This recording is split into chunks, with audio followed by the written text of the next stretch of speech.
During the electoral campaign in Peru, the agriculture sector has been promoted as a source of employment by both presidential candidates. The difference is that right-wing Keiko Fujimori proposes to boost agro-industry for export, while leftist Pedro Castillo promises a second agrarian reform.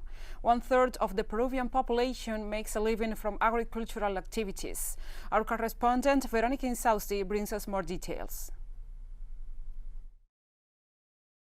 In Peru, out of a population of 33 million people, more than 9 million made their living from family farming, and since the pandemic began, 700,000 people have moved from the cities back to their hometowns in order to survive.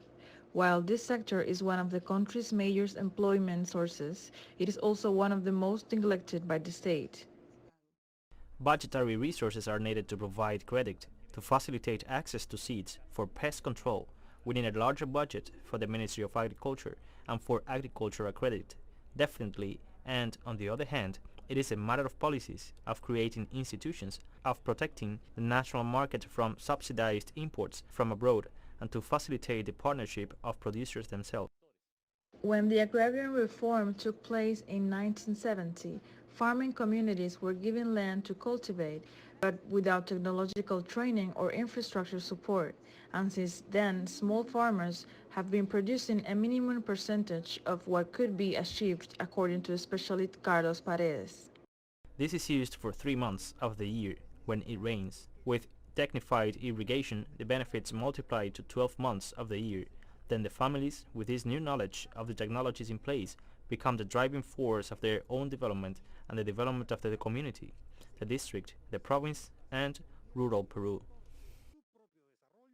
If the new government were to take on the productive technological innovation plan developed by farmers, communities, they assured that it would be able to guarantee food sovereignty in the Indian country.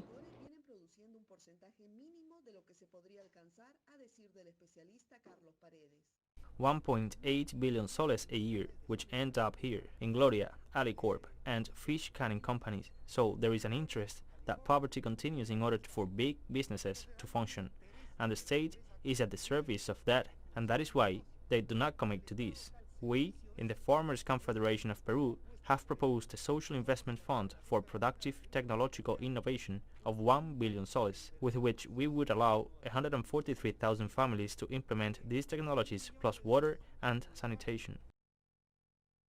In the last 3 decades, governments have failed to promote small and medium agriculture, leaving the development of agribusiness for export in the hands of multinationals, while the state must import most of the food of the basic food basket to ensure food delivery as part of social programs.